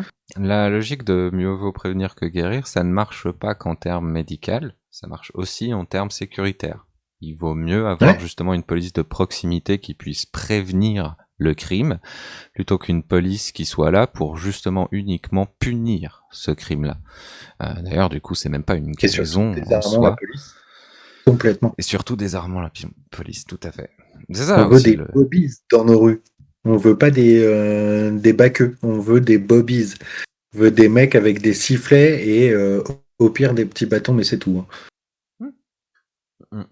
Pourquoi aux États-Unis et du coup en France on a ce même genre de mécanique, les gens ont si peur d'appeler la police, particulièrement les minorités, c'est parce qu'ils savent que c'est quelqu'un qui va venir avec une arme à feu et qui va avoir le pouvoir dans la situation de la sortir, de mettre en danger la vie d'autres personnes et dans bien des situations, il se trouve que c'est comme ça que ça se déroule. La mère qui a vu son fils se faire tuer, là j'en parlais dans une dernière émission, aux États-Unis, la mère qui a vu son fils se faire tuer parce que elle a appelé les flics en expliquant que son fils et sa fille commençaient à se montrer un petit peu menaçants, ben je sais pas dans quelle mesure elle va se sentir de réappeler la police si jamais elle vit une situation menaçante. Non, non, c'est clair. Parce que clairement, c'est pas ce qu'elle voulait, la mort de son enfant. Bah, en fait, c'est ça. Enfin, tu vois, genre, non seulement on veut des bobbies, mais en plus on veut des bobbies qui soient formés à la résolution de conflits non violents. Pas en France, la sortie d'armes à feu est très régulée. Par rapport aux policiers,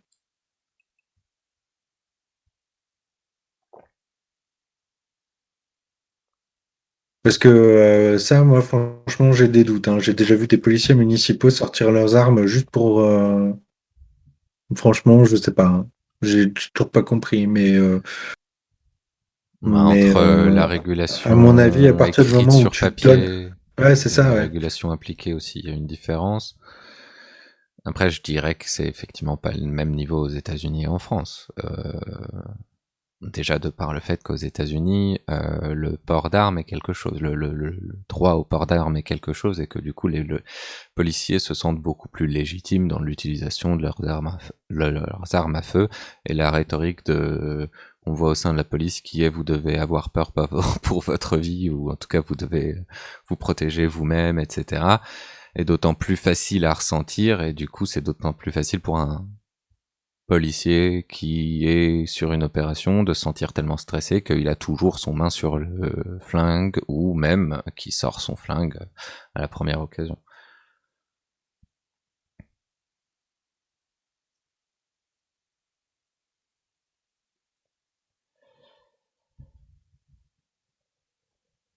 Dans la pratique, c'est peu régulé. La loi, ce n'est pas pareil que l'application de la loi. C'est C'est ça. ça.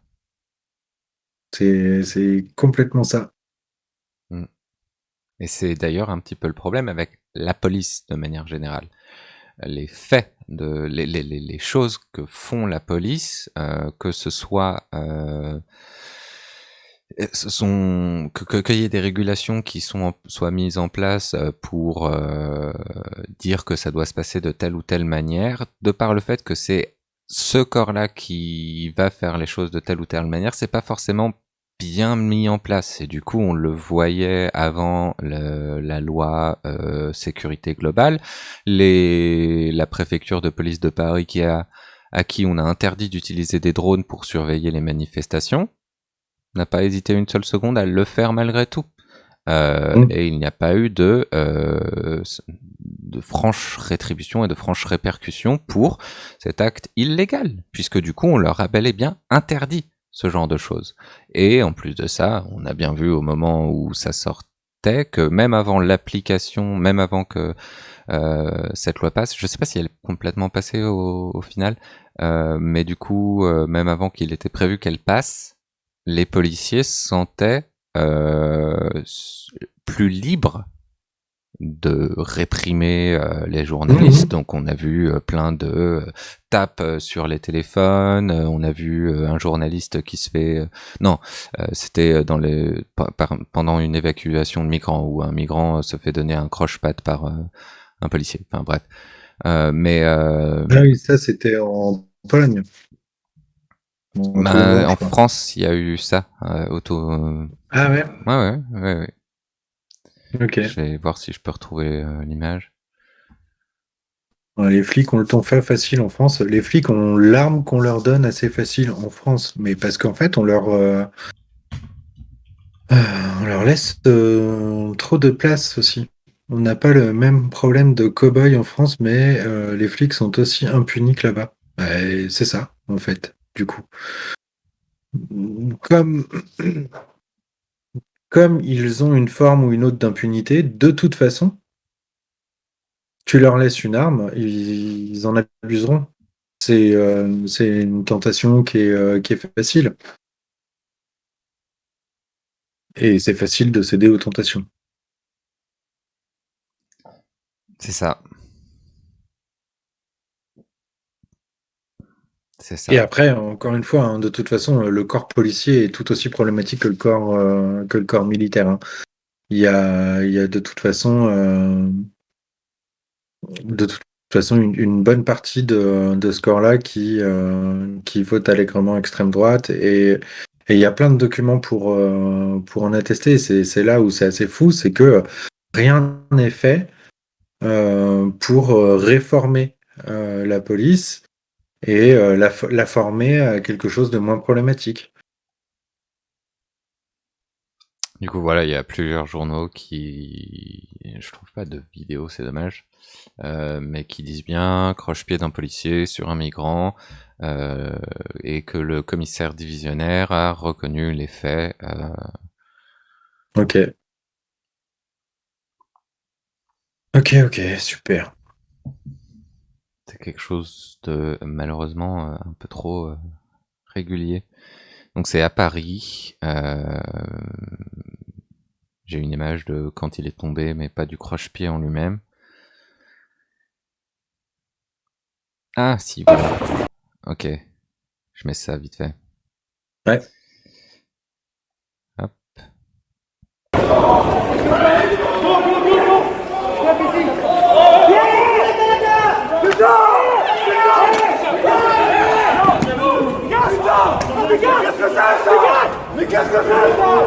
Voilà, voilà, voilà, voilà.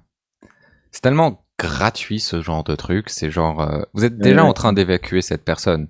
La chose que vous êtes censé vouloir dans cette situation, c'est justement du coup que cette personne s'éloigne. Mais en plus de ça, vous lui mettez un croche-pied. Donc c'est vraiment une violence complètement gratuite. Puisque du coup, ça va en plus de ça à l'encontre de leur velléité qui est d'évacuer cette personne. Euh,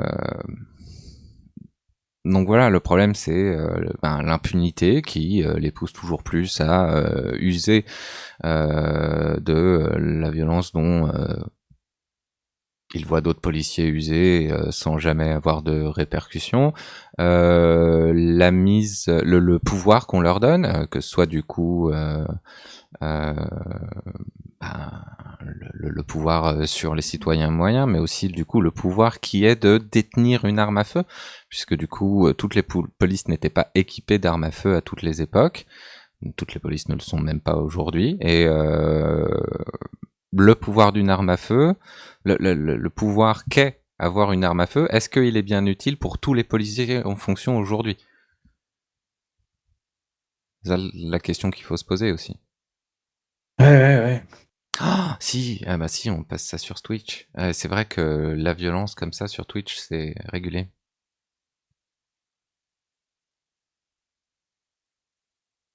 Oui, non, mais on s'en bat. Hmm, sympa moyen, malheureusement. Non, non, on s'en bat. C'est important. En fait, le truc, c'est que Bon, on verra ce que ça donne. C'est important et sur YouTube je le mettrai tel quel, mais à l'avenir il faut quand même malgré tout sur Twitch. Et c'est dommageable hein, qu'il y ait de telles régulations qui soient strictes au lieu de faire des régulations qui soient plus réfléchies, qui permettent une analyse de la vidéo, de savoir si c'est une vidéo qui fait l'apologie de cette violence-là ou alors qui justement est là pour la montrer dans un but pédagogique et ce genre de choses. Euh, Malgré tout, vaut mieux pas jouer avec le feu et essayer de parler de ce genre de Ah non, choses mais sans. je vois ce que tu veux dire. La prochaine fois, on mettra que le son. Ouais. Non, je déconne. Mais ça me fume pas mal, tu vois, ce genre de conneries. Parce que du coup, comment tu veux parler d'un sujet si tu montres pas le truc? Tu vois, c'est tout le problème, en fait. Ouais. C'est, Mhm. Bah tu alors, en fait, vois. ça veut dire que en gros, sur Twitch, tu peux pas véritablement parler des violences policières parce que du coup, pour bien faire, tu es bien obligé de passer par un certain nombre d'exemples. C'est le du coup ce que fait Hassan, c'est que montrer des articles dans ce de genre de violence, bien expliquer ces violences-là, mais effectivement, il n'a pas le droit et du coup, enfin, il Ouais, ne du coup, il montre évite de aucune de montrer ces trop. violences. Ouais, ouais. Il montre les trucs qui c'est acceptable. Donc il y a quelques violences à des moments qui sont montrés.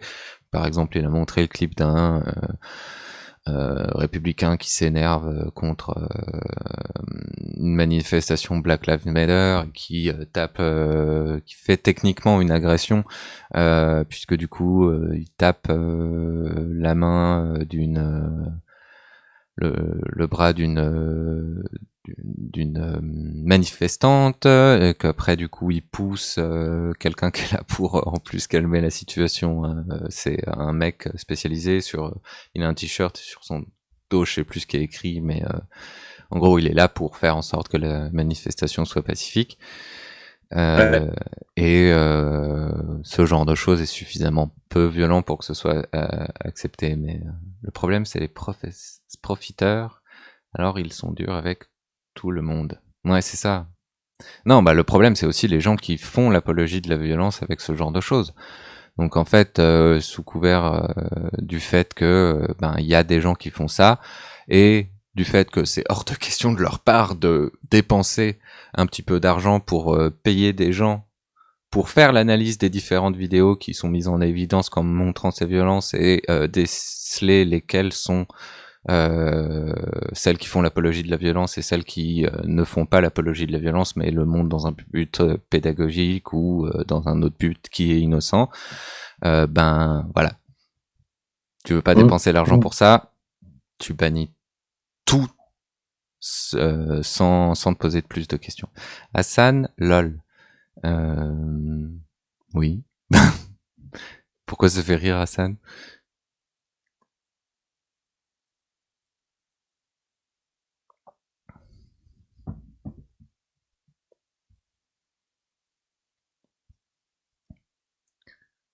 Mais bref.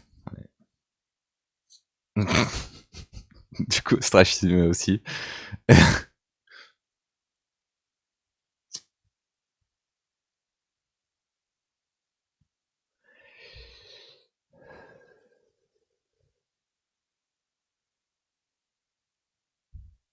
Je suppose que pour les personnes qui le connaissent pas des masses, il doit être connu pour des trucs à la con, genre les choses qu'il a dit sur le 11 septembre.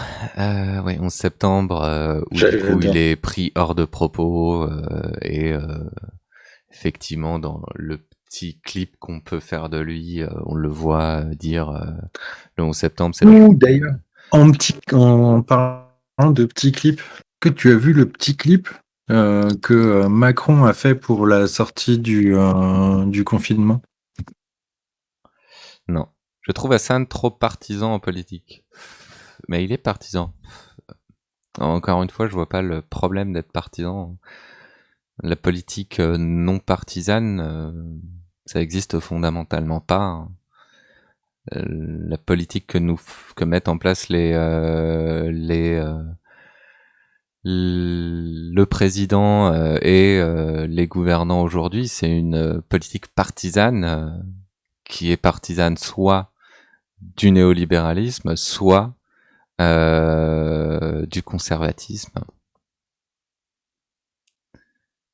Donc oui, non, mais je suis d'accord je viens de avec le fait qu'il t'envoyer soit ça partisan. sur. Salut boule de buis. Et bah Salut ça va boule de buis. bien. Et Jean, je Sur viens de t'envoyer un truc sur Twitter. Twitter, est-ce que ça a marché cette fois?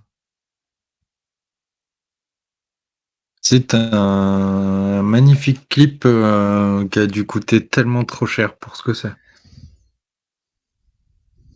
Ça me fait la même chose que la dernière fois. Un problème est survenu, mais ne vous inquiétez pas. Ce n'est pas de votre faute. Réessayez. Quoi de beau? Bah, quoi de beau? Pas forcément grand-chose, grand-chose. On a Ok. passé beaucoup de temps à parler d'une tribune de fascistes. Et là, du coup, on est sur la fin, donc on va aborder, on est sur des trucs plus légers. Voilà. Ah ouais. Alors, voyons ça. Tu vois, ce que je trouve magique, c'est le petit, c'est le petit truc de bas de page à la fin du dernier écran, Ah,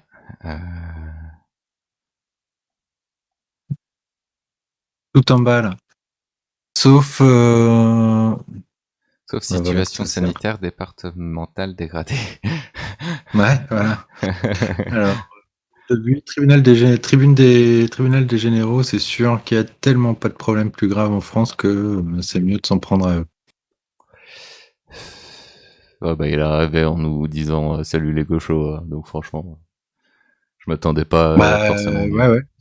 C'est bien de s'en prendre à eux, ouais. J'imagine que justement lui s'inquiète de justement tout ce qui est dénoncé dans la tribune, l'antiracisme, l'islamisme, l'islamo-gauchisme. 5 fruits, 5 légumes. Ouais, ça fait un peu ça, ouais. C'est complètement ça. Tu sais, en fait, moi, c'est le premier truc auquel ça m'a fait penser, c'est attention, un crédit vous engage, doit être remboursé dans. Voilà. Mais c'est la même chose, effectivement. On est dans le même délire. Là. Faire une bande-annonce probablement beaucoup trop cher. Je ne sais pas quelle agence a fait ça, mais ça a dû coûter tellement trop cher, quoi. Bon, en même temps, derrière, il enchaîne sur un truc sur les journalistes et sur le soutien aux journalistes. Alors, bon, c'est Emmanuel Ouais, Macron, quoi. ouais, ouais. On est Bah, sur on une voit bien base le de. soutien aux journalistes avec la loi sécurité globale. C'est ça. C'est Soutien complètement ça. fondamental aux journalistes, quoi, pour qu'ils puissent bien faire leur métier. Simple, on leur interdit de faire leur métier dans certaines circonstances. Voilà. Notre planète, il faut la protéger. Ouais, ça pourrait être tout à fait ça aussi. En fait, c'est bien. Ce qui est bien, c'est que c'est tellement du tout et n'importe quoi qu'en fait, tu peux l'interpréter de mille et une manières. D'ailleurs, euh, tu m'aurais pas dit que c'était un clip de. Du coup, c'est un clip de quoi? C'est pour Emmanuel Macron? C'est clip de campagne? Oui, Clip non, mais de. clairement, c'est pour lui. Ouais, Non, ouais, mais oui. ouais, Oui, il faut pas se leurrer. ouais, Le ouais. garçon est en campagne Enfin voilà quoi, parce et ça fait que clairement en partie de plus, ses outils de campagne. En plus, ce genre de défilement d'images, ça me fait tellement facilement déconnecter que je suis là qu'à regarder les images, que je lis pas ce qu'il y a en fin et tout ça. Franchement, je l'aurais vu dans un contexte différent, j'aurais même pas su ce que ça raconte, je serais passé à autre chose. Oui, En vrai, on peut mettre un logo du FN à la fin, ça passe bien aussi. exactement.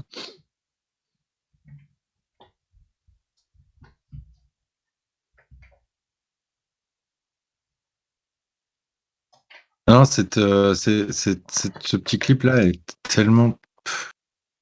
En fait, tu vois, c'est tellement symbolique de tout ce qu'il fait, en fait. C'est que de la com, c'est que de l'esbrouf, c'est toujours. Voilà. Mm. Protégeons nos valeurs. Ouais, c'est ça. Bah, en même temps, il en parle régulièrement, là, quand il a fait son. Quand il a fait son interview à la presse régionale, il a parlé de retrouver l'art de vivre à la française. Moi, j'attends toujours que quelqu'un définisse l'art de vivre à la française. Je sais toujours pas ce que c'est. Je sais pas. Protégeons nos valeurs Vu actuelles. qu'il a Bah, parlé des Gaulois là, je sais plus ce qu'il dit sur les Gaulois réfractaires. les voilà, sauf que du coup il disait en termes positifs. Ça veut dire peut-être qu'il faut retourner aux druides, aux clans qui étaient dans des petites villes et des petits villages. Ouais, voilà quoi, je sais pas. Selon le discours, ça peut être plein de choses, hein, les valeurs françaises. Bah, les valeurs françaises, c'est le restaurant, c'est tu vois, enfin tout ce qui est truc de bourgeois en fait, d'une manière générale. C'est là qu'on retrouve Et puis tout ce qui l'ensemble des valeurs n'existe bien défendues évidemment par. pas dans les autres pays. On sait bien que le restaurant c'est fondamentalement français, ça n'existe pas ailleurs. Non, tu vois, le vin, tout ça, c'est des trucs qui ne se font qu'en France. Le fromage. Le fromage, exactement.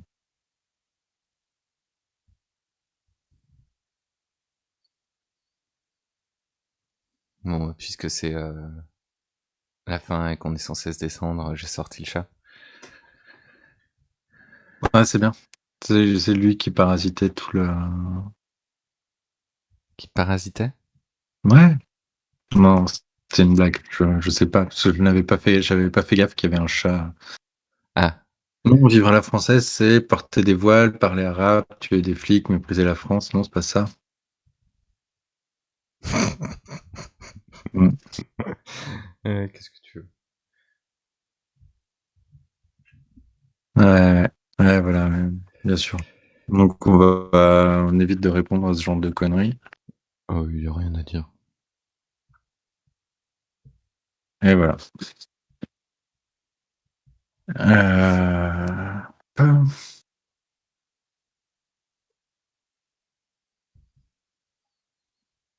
toute façon, si on Bon bah arrive, voilà. si on En n'a rien de fait, plus à dire, on peut terminer un peu plus tôt après. Comme tu ouais, veux. ouais, bah c'est ça.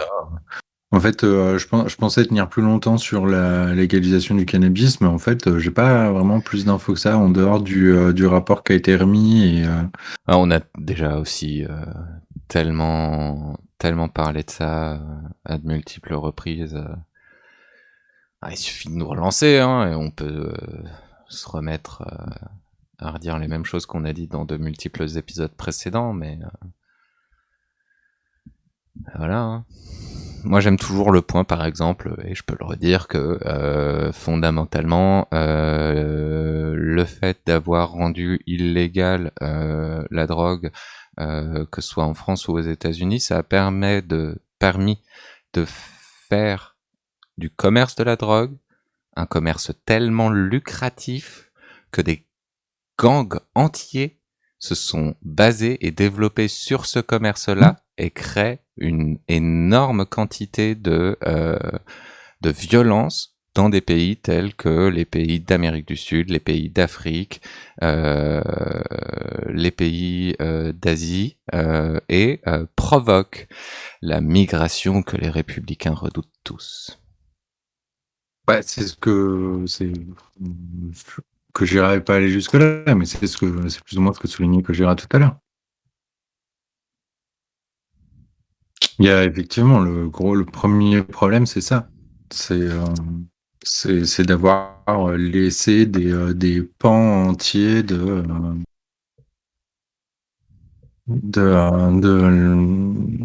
société parallèle se développer et le grand replacement. Mm. Mm. Les gens Ouais, qui je crois font... qu'on va, Ouais, on ouais, va je crois arrêter qu'on va là. terminer là-dessus. Ouais, parce que je sens qu'il y a des deux trois trucs qui vont me saouler sinon. Ouais, il va falloir quand même se préparer à ce genre de choses, hein, parce que sur Twitch, si tant est qu'on ait de plus en plus de viewers, On va en avoir beaucoup des gens comme ça. Après, de toute façon, on se prendra des modérateurs aussi. Si on a Oui, plus tout de à fait. followers. Mais c'est marrant de les laisser de côté. Ça peut marquer un point de les laisser de côté, s'énerver de côté comme ça. Hassan, il arrive pas mal à marquer des points en faisant ce genre de choses. Mais je comprends que ce soit chiant.